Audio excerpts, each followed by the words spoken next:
नमस्कार, मैं हूं प्रदीप कुमार। आप देख रहे हैं पॉलिटिकल आइडिया।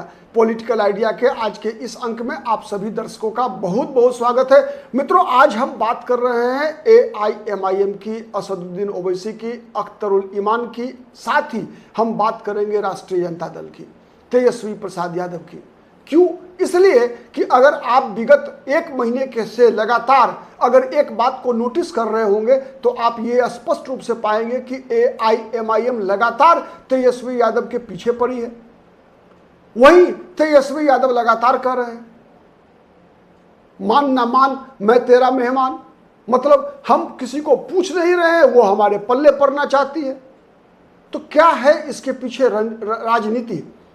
क्या है तेजस्वी यादव की मंशा और क्या दिखाना चाहते हैं असदुद्दीन ओवैसी? ये बात तो स्पष्ट है ना। ये बात तो स्पष्ट है कि अब तेजस्वी यादव किसी भी कीमत पर AIMIM से गठबंधन नहीं करने जा रहे हैं। तो क्यों ओवैसी लगातार, आज भी तो ओवैसी का बयान आया कि हमें कुछ नहीं चाहिए, हमें तो केवल जैसे महाभारत में पांडवों ने 5 गांव मांगा था वैसे ही 6 विधानसभा सीट दे दो, उसके अलावे सब सीट आप लड़ो, आपका पूरा समर्थन होगा। बीजेपी को हराने के लिए हम आपके साथ कंधे से कंधे मिलाकर चुनाव लड़ेंगे। लेकिन तेजस्वी यादव हैं कि कोई नोटिस ही नहीं, कोई नोटिस नहीं ले रहे हैं।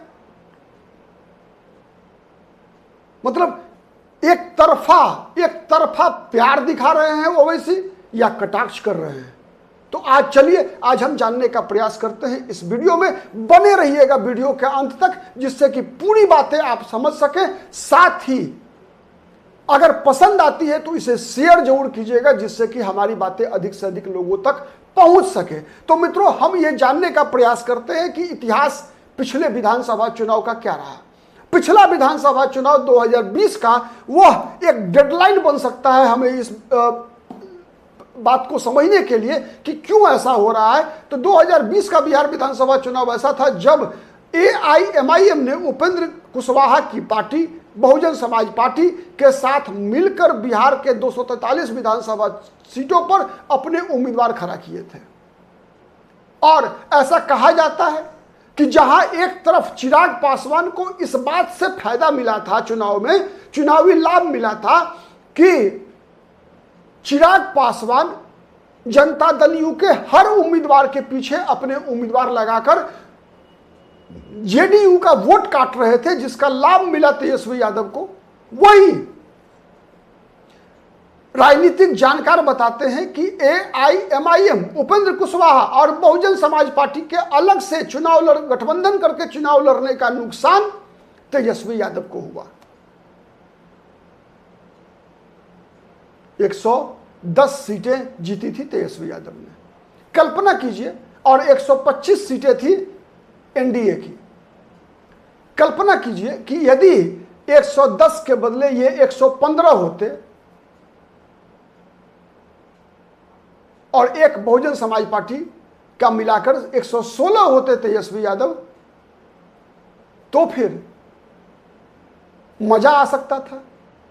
नहीं, चूंकि 4 MLA जीते थे जीतन राम मांझी के, 4 विधायक थे मुकेश सहनी के, कुछ भी हो सकता था।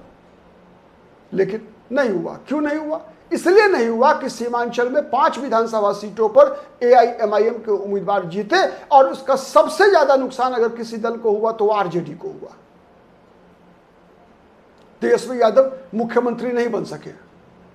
तो यह तेजस्वी यादव का आरोप है। उसके भरपाई के लिए तेजस्वी यादव ने किया क्या कि जब तेजस्वी यादव डिप्टी CM बने, नीतीश कुमार के साथ सरकार में गए, तो तेजस्वी यादव ने बदला चुकाया, ओवैसी की पार्टी के 4 विधायकों को तोड़ लिया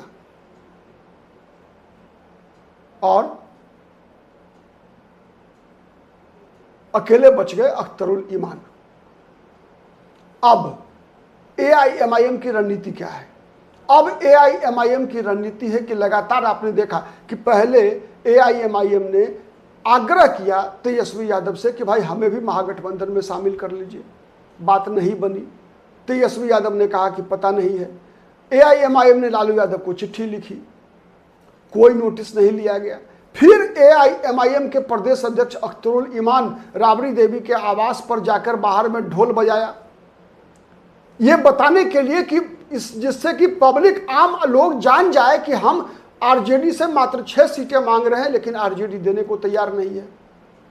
इसके पीछे एकमात्र मकसद है आरजेडी को एक्सपोज करना चाहती है। आरजेडी को एआईएमआईएम अपने वोटर्स को यह दिखाना चाहती है कि देखो तेजस्वी यादव मुसलमानों के प्रति कितने दुर्भावना रखते हैं कि मुसलमानों की पार्टी के साथ तेजस्वी यादव तालमेल नहीं करना चाहते। ये बातें एआईएमआईएम लगातार साबित करने का प्रयास कर रही है। ये तीनों घटनाएं, चाहे वो सीट का डिमांड हो, तालमेल करने का आग्रह हो, लालू प्रसाद यादव को चिट्ठी लिखना हो, या फिर ढोल बाजा लेकर राबड़ी आवास के बाहर जाकर ढोल बजाना हो, या फिर लगातार प्रेस कॉन्फ्रेंस करके एआईएमआईएम के नेताओं के द्वारा बयान देना हो, या फिर ओवैसी के द्वारा दिल्ली में प्रेस कॉन्फ्रेंस करके यह बताना कि मुसलमान अब अपना फैसला खुद करेगा। और साथ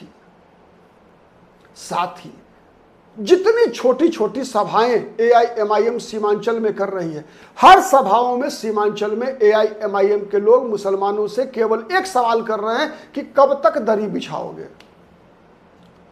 मुख्यमंत्री तो बनेगा तेजस्वी यादव, मुसलमानों को क्या मिलेगा? अब तक जितने दिन भी लालू प्रसाद यादव, राबड़ी देवी मुख्यमंत्री रही, मुसलमानों को मिला क्या? ये बता रहे हैं जाकर कि मुसलमानों के लिए लालू यादव से ज्यादा बेहतर काम तो नीतीश कुमार ने किया। लालू यादव ने क्या किया?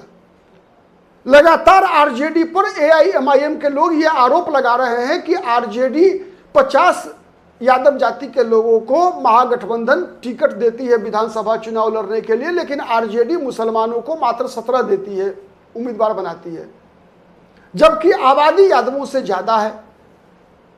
लगातार एआईएमआईएम के लोग ये सवाल उठा रहे हैं बिहार की जनता के समक्ष, मुसलमानों के समक्ष, कि कम संख्या वाले मुकेश सहनी को डिप्टी सीएम बनाने की बात तेजस्वी यादव कर रहे हैं, लेकिन किसी मुसलमान को डिप्टी सीएम बनाने की बात भी नहीं कर रहे तेजस्वी यादव।